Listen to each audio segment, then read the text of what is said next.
Welcome, folks, to Crypto News Global. I'm your host, Nick Joka. Today is May 8th, 2025, episode 113. We have a lot to get into.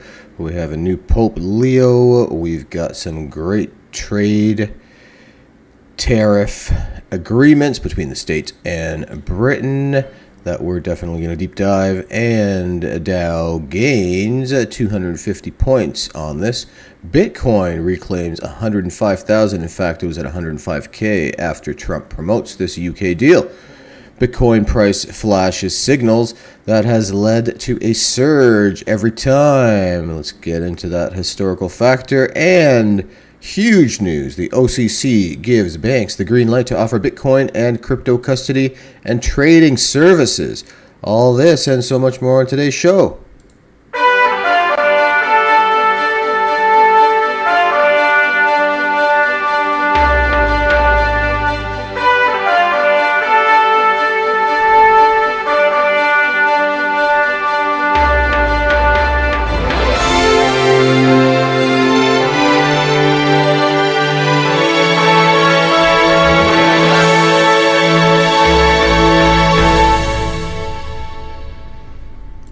Welcome, folks, to Crypto News Global. I am your host, Nick Joka. Big news out of the Vatican. Pope Leo, the newest pope. It was actually Pope Francis's choice, apparently, and this will become the first pope out of the U.S., out of Chicago. So congratulations to Catholics around the world.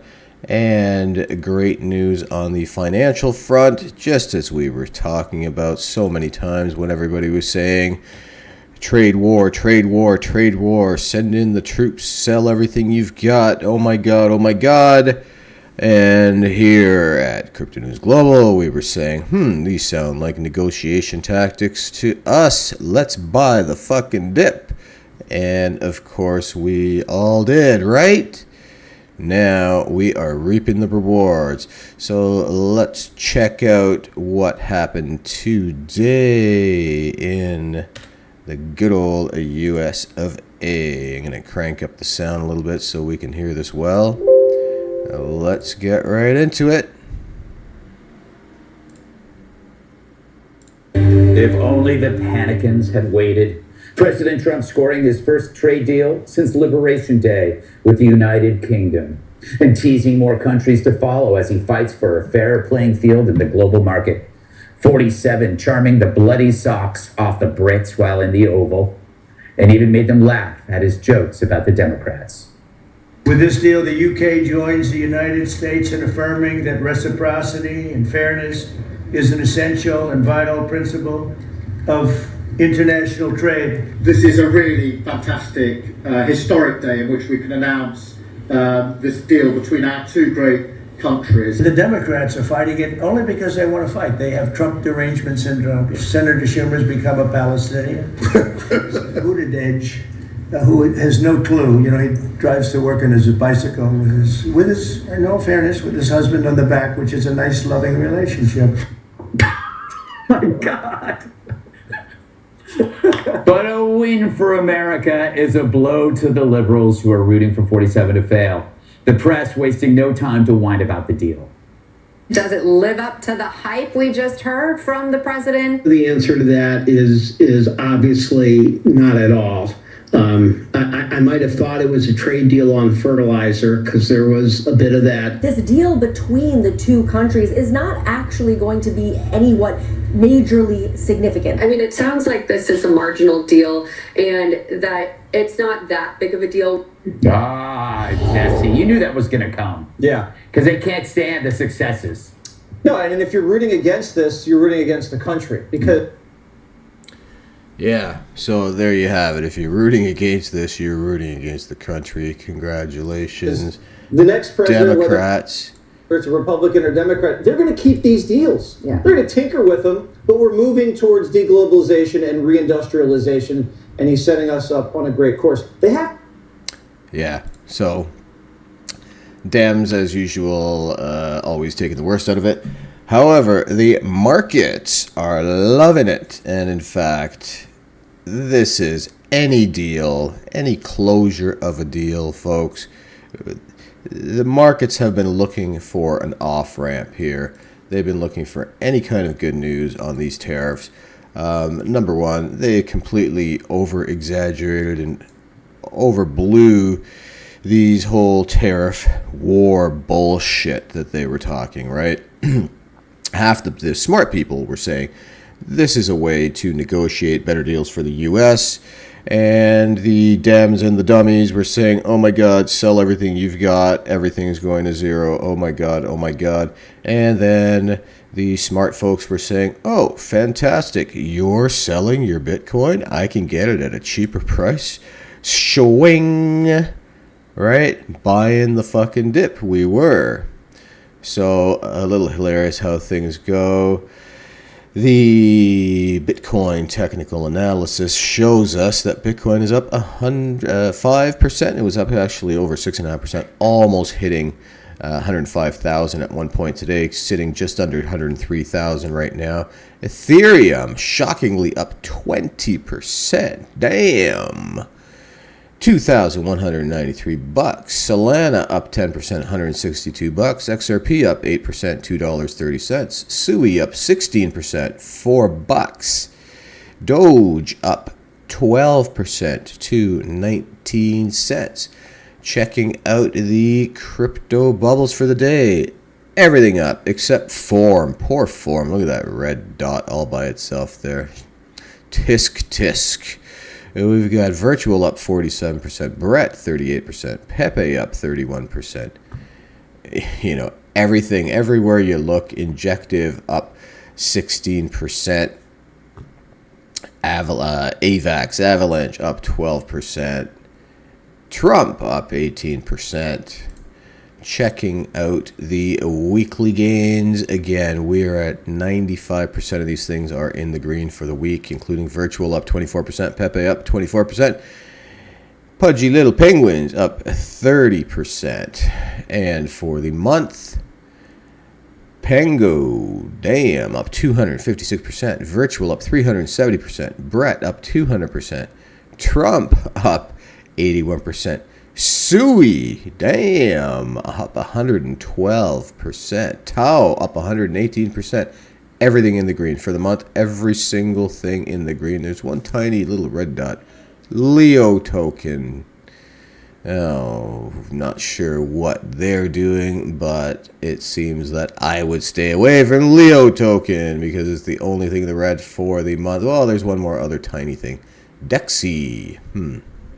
Never heard of it.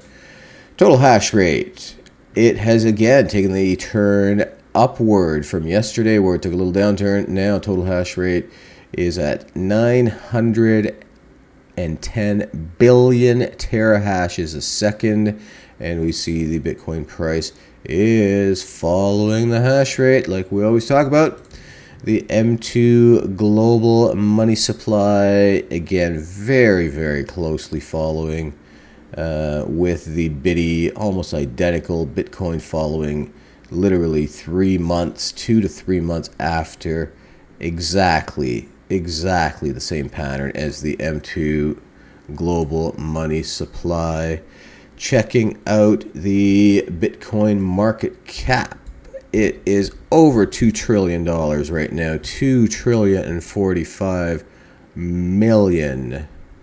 Ethereum, 265 billion. XRP, 135 billion. Solana, 84 billion. Doge, 29 billion. Cardano, 27 billion. Tron, 24.5 billion. Sui, moving up to the number 11, 13 billion. Wow. It went from, I think, 8.5 billion yesterday. Huge jump. Chainlink up.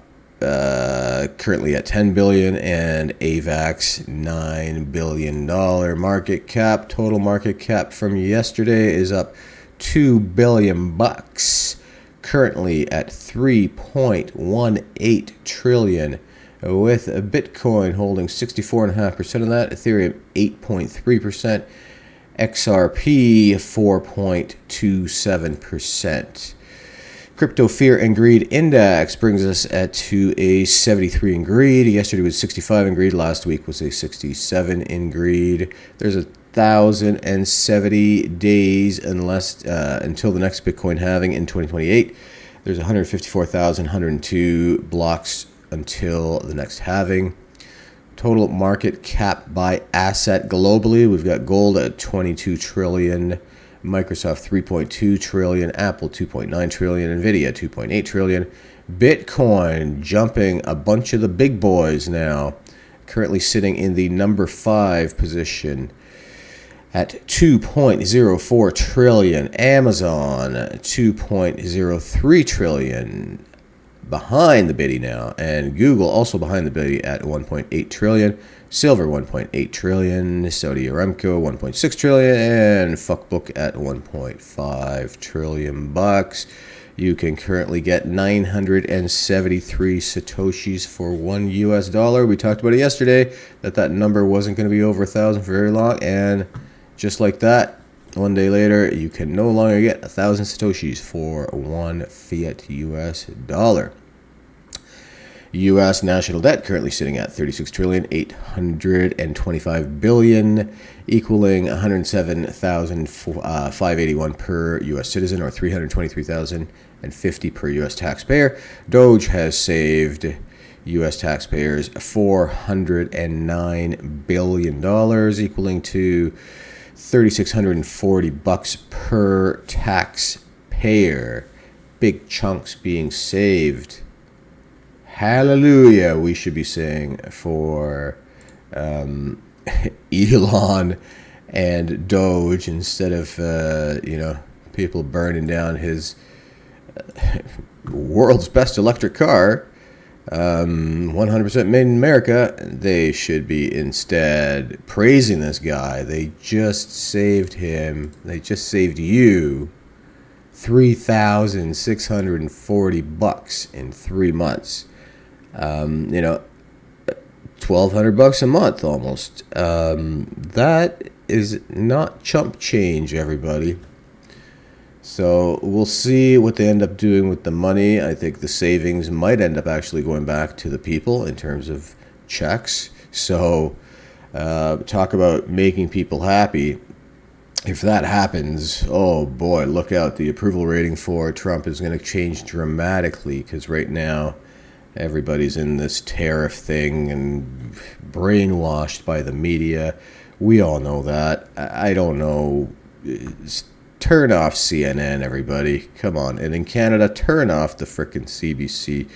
These are all, I know in Canada, it's CBC state funded to the point of $1 billion a year for that broadcasting company, and the Canadian broadcasting company. And in the States, I think it's Turner who owns CNN.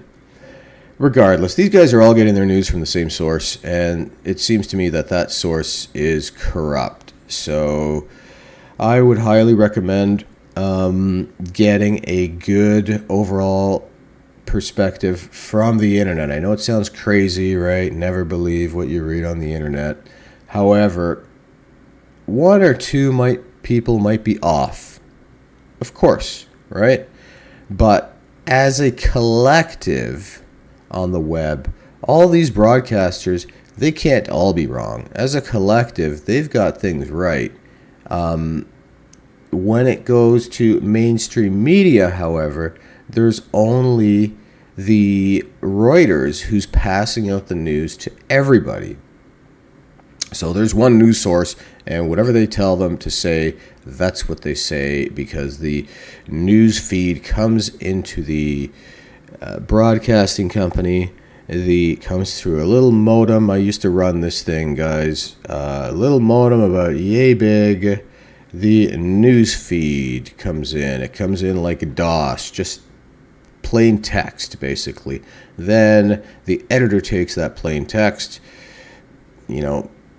draws out on it a little bit, but the story is still what Reuters is pushing you. So anytime you see the national news, it doesn't matter which channel you're on, they have, when 6 o'clock comes, the national news, right? That's the first thing that comes on. It's all the same. After that, fireman saves kitty out of a tree, these kind of local stories. Of course, these are legit local stories made by the journalists who go out there and worked in this industry. They go out there on the truck with the driver, who's also the cameraman, and they go to these little local stories, generally about 3 a day, 2 to 3 a day, or they might just focus on one story, and they'll go out to different sites. They will do their recording on a different site, and then they come back with their story of the day, right? But the national broadcast, the headlines you see, they are all the same, and they are all pushed by Reuters, folks, to every broadcasting company that you see, every media, every channel you see. So when I say you're better to get more objective news from the internet, there's a lot of data behind that. And again, one or two people might be wrong, but as a collective, you're getting more reliable information from the web and YouTube and Rumble than you are on the standard channels that you get, CNN, NBC, blah, blah, blah, blah, blah. So branch out a little bit if you haven't, and it's good to get some objective news from some objective people, because the people on the web, they've got nothing to gain, right? Some people with these 100,000 subscribers and all that, and millions of subscribers, they're making money, but most people aren't making jack all. They're just doing it for the love of it, the enjoyment of it, and to help people ultimately. That's what I try to do in my broadcast. Now, the Dow gained 250 points. Bitcoin reclaimed 100,000 after promoting the UK deal, and everything jumped. We saw the video there. Boeing stock. Who the fuck cares about Boeing stock, guys? Well, that included a $10 billion order for Boeing aircraft from London right off the hop. That's why they're mentioning it. Trump also hinted what he described as the biggest tax cut in history, predicting that the U.S. economy would soar like a rocket ship. Yeah, you see, I predicted this too. Everybody's bashing on this guy for what turns out to be him trying to get better deals for the states. What is he going to do? Go and tell the world what his strategy is? Of course not, right? He has to leave people in the dark, and the people in the dark, of course, are the Democrats and the people who are living on every word that they talk about at CNN, and oh my God, whatever they say, this is the story of the century, and trade war, they dub it, right? There was no, Trump didn't say, I'm creating a trade war. No, he called it Liberation Day, right? Completely the opposite. You see how they turn this? U.S. Treasury Secretary Scott Bassett and Trade Rep Jameson Greer are set to meet with their Chinese counterparts in Switzerland over the weekend to discuss the trade economic issues with China. So, lots of good things coming up. Now, I suspect that by next week, look at that beautiful AI picture, right? I suspect by next week, maybe even on the weekend, but I'm thinking they are going to wait for Monday. But I could be wrong. Maybe they're going to announce this thing on the weekend with progressive, positive talks with China. And they might even come out and say, we have struck a deal with China. Now, one thing to note about all of these trade deals, these are, I don't know how fast they're going to push these out, right? These are templates, which might take weeks, months, or even, a year to kind of finalize. Having said that, the templates could include, just the same way Trump came out and said, we're putting 20% tariff, 25%, and then dropped it to 10, and then made it 200 and whatever to China. They could also say, just, as per a handshake, right? As per a deal, we are now lowering the tariffs between China and U.S. to 10%. So people are living on this news. They're on the edge of their seat like the fool Carney was yesterday in the White House.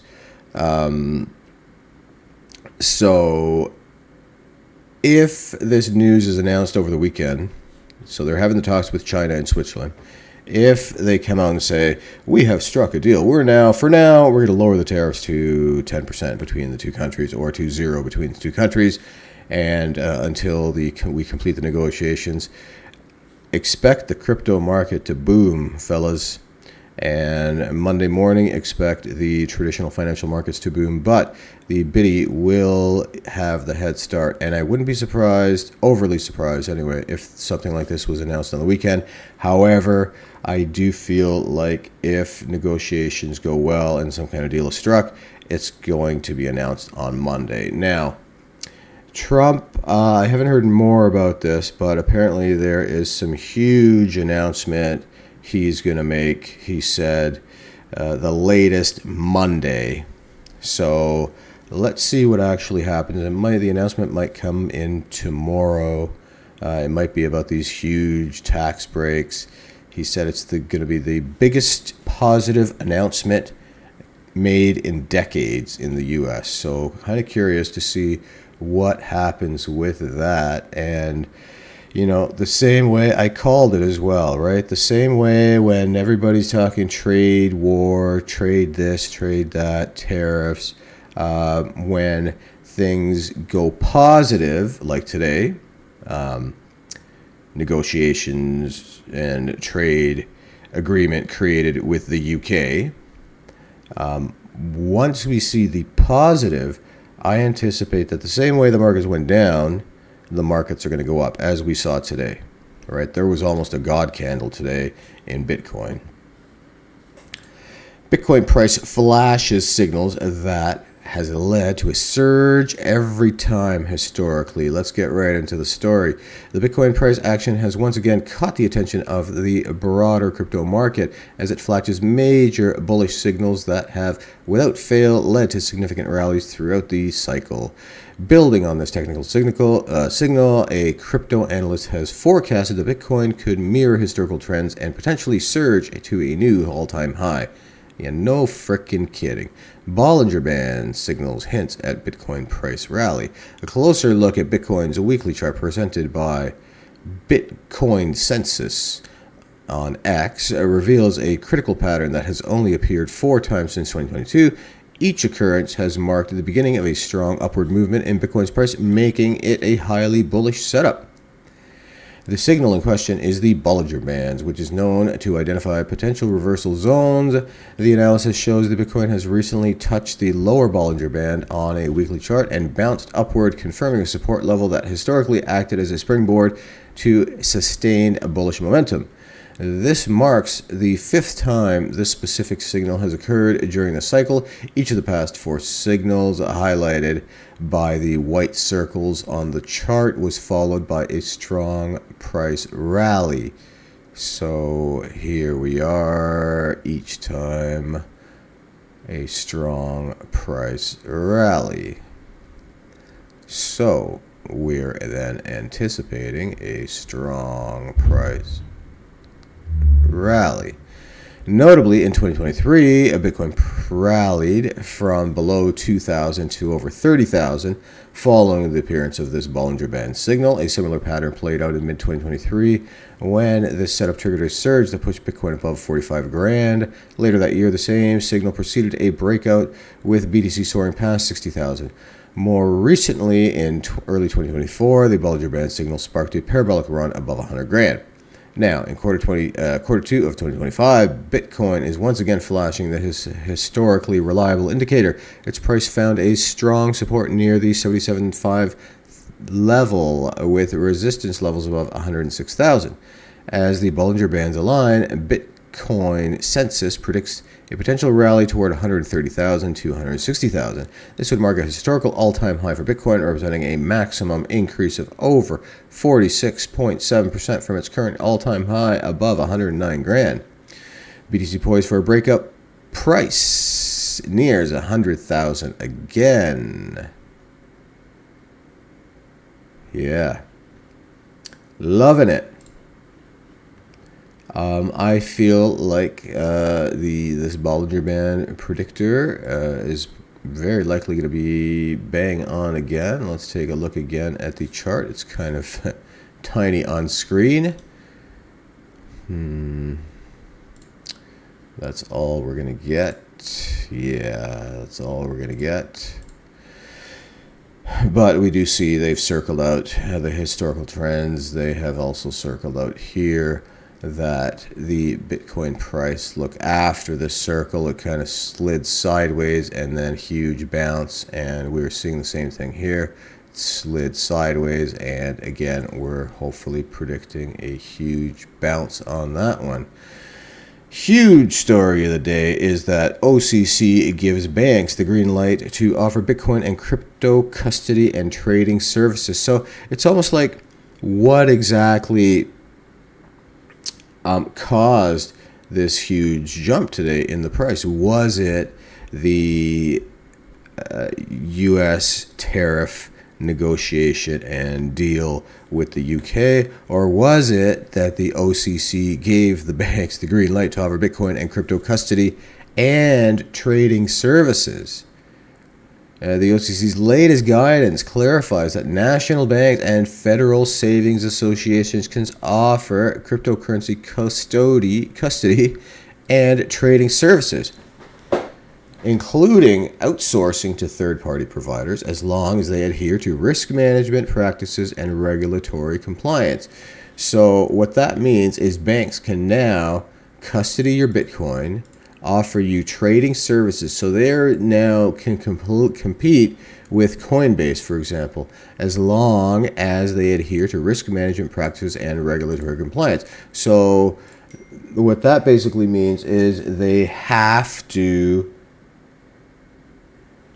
give you information about the stock. They have to do, if you notice a long time ago, you never really had to, you could just, go on whatever, any one of these exchanges, buy Biddy, sell Biddy, never asked any questions, never asked any personal stuff, hardly even your address and things like that. But now they have to not only get this information from you, your personal information, but they also have to ask you these risk management questions, which is like, what is your, investment knowledge? What do you know about crypto? What do you know about Bitcoin?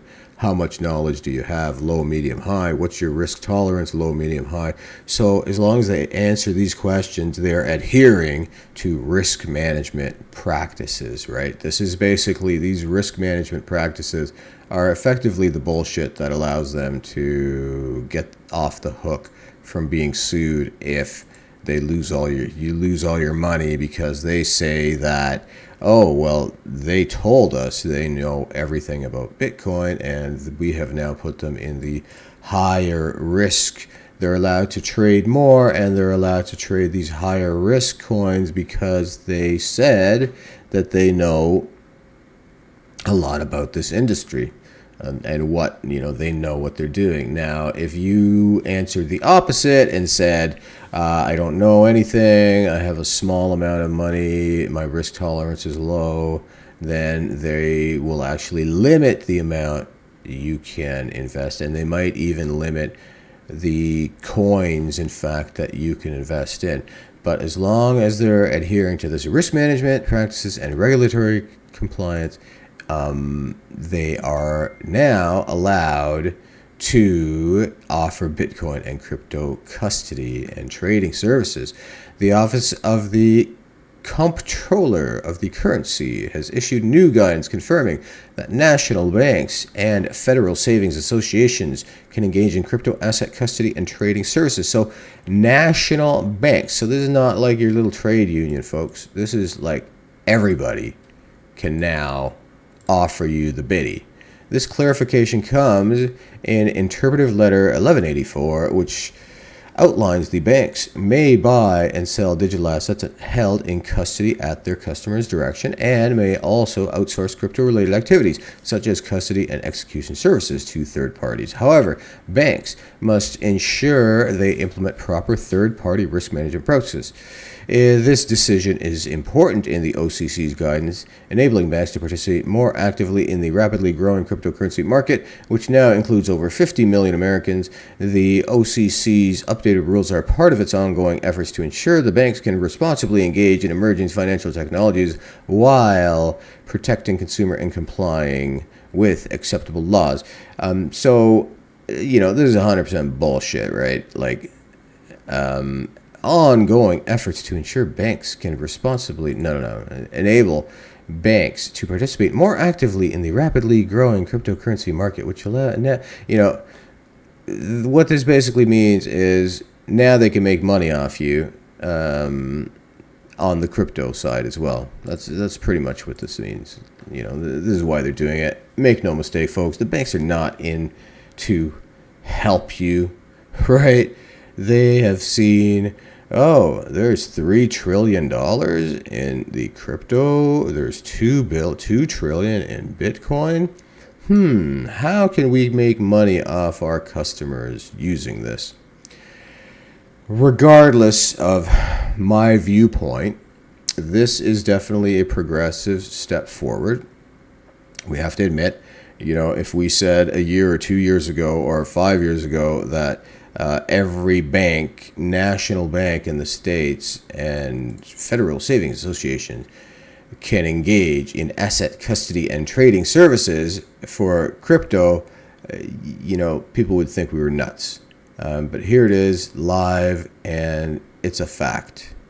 Rodney Hood, acting comptroller of the currency CC, stupid name, OCC, emphasized in the video that this digitization of financial services is not a trend, it's a transformation. He further explained that the regulated banks can provide custody services, including the safekeeping and secure storage of Bitcoin and other digital assets on behalf of their customers. How nice of them. Additionally, the banks we supervise also may buy and sell cryptocurrencies they hold in custody at their customers' discretion. So here we go, right? This is it. This is like the fractional reserve theory, where you put in $1 into the bank and then they lend it out to 20 people. So they're effectively now want to take your biddy and then they're going to make money on your biddy, right? It seems that that's what that statement's showing. The letter further states that the banks can provide other important services such as record keeping, tax reporting, and compliance services. The OCC also made it clear that the banks may use sub-custodians to provide these services, but only subject to appropriate third-party risk management practices. So the bank can basically say, we don't have the infrastructure to deal with crypto. However, we will use Bitcoin to Coinbase to custody our Bitcoin for us, and then Coinbase is they're going to get their cut, the bank is going to get their cut, and then you're going to get your cut. Rodney Hood also emphasized that while a range of cryptocurrency and digital asset activities may be performed by banks and their third parties, I want to be clear that the OCC expects these activities to be conducted in a safe, sound manner and in compliance with applicable law. The clarification from OCC is significant and gives banks the ability to meet the growing demand for cryptocurrency-related services while ensuring they maintain security and comply with regulatory standards. In the video, Hood stressed that the digital shift is not just changing the way people engage with money, but transforming the entire financial landscape. For banks, this presents an opportunity to broaden their offerings by providing services related to digital assets in addition to traditional financial services. As Hood pointed out, the regulated banks can now help customers manage their crypto portfolios just as they would traditional assets with services like tax reporting and transaction recording. However, banks must ensure that they manage the risk involved in crypto custody. The OCC's emphasis on safe and sound operation means that any crypto-related activity must be carried out securely and in full compliance with the law. This updated guidance from the OCC marks an important step in integrating digital assets into the regulated financial system. With these clear rules in place, national banks are better positioned to serve customers while ensuring that crypto-related activities are conducted responsibly and securely. Right. So, congratulations to the banks of America, but nacho keys, nacho cheese, right? That's the old saying. So the best alternative, as always, which hasn't changed, is self-custody, folks. Let's make that clear. So, and personally, I just feel like the banks are going to take their cut somewhere. They're going to be taking a cut. I would rather put my money in, Coinbase or one of these places than the bank. But there are a lot of people that they won't know how to self-custody, number one. Maybe they don't even know about how to create a crypto account on one of these exchanges. But you're 70 years old, you want to put some money into Bitcoin, but you don't know how to, or you don't want to open new accounts, but you do have a bank account. Suddenly, this is going to be a new offering. So they go into, refinance whatever they've got, change their money into bonds, let's say, or reallocate something into new stocks, maybe their dollar cost averaging over the years, and their financial advisor might give them some recommendation. Hey, maybe you should put 5% into Bitcoin. Look, a smarter financial advisor would say, maybe you should put half your money into Bitcoin. However, I don't even think they're allowed to say that, again, due to this lawsuit stuff. So they can't, for somebody whose entire job is called a financial advisor, they can't actually financially advise you, which is interesting, unless of course you sign off and give them all your money and allow them to do the financing for you, but they can't actually give you advice. This is how it works. Kind of interesting. Well, I am actually very happy for that. I'm very curious to see what happens with Trump and the boys over in Switzerland with the China talks. And I'm also even more curious to see what this announcement is that he says is going to be the biggest announcement ever in decades. Biggest positive announcement, not negative anything. Positive, biggest, best announcement maybe heard in a very, very long time. So let's see how that goes down. I think it's going to be pretty cool, and I think it's going to be huge for the Biddy and the financial market. Good morning, Billy Grande. Thank you for joining. You must be over in Europe or Asia, so good morning to you. Over here, it's the opposite. But thanks for joining. We've got viewers from all around the world. Much appreciated for everybody joining. And as always, we want you guys to engage as much as possible. And, of course, share, like, subscribe for sure, because I'm on a path to have over 500 subscribers shortly. Folks, let's talk financial literacy for a second before going. There is $900,000 of assets around the world go out there and get your share of them. They're not going to come to you. You need to go get it. But it's out there. Time is what's scarce, so use your time wisely. I recommend using it for education and financial literacy. These kind of things, they don't teach you in school. I've got great books in my comments that are 100% free. I've got links right to the YouTube, so you can listen to these things for free while you're driving, while you're chilling, while you're in the washroom or the shower or whatever, a little bit of the day. And before you know it, you've plowed through a whole book.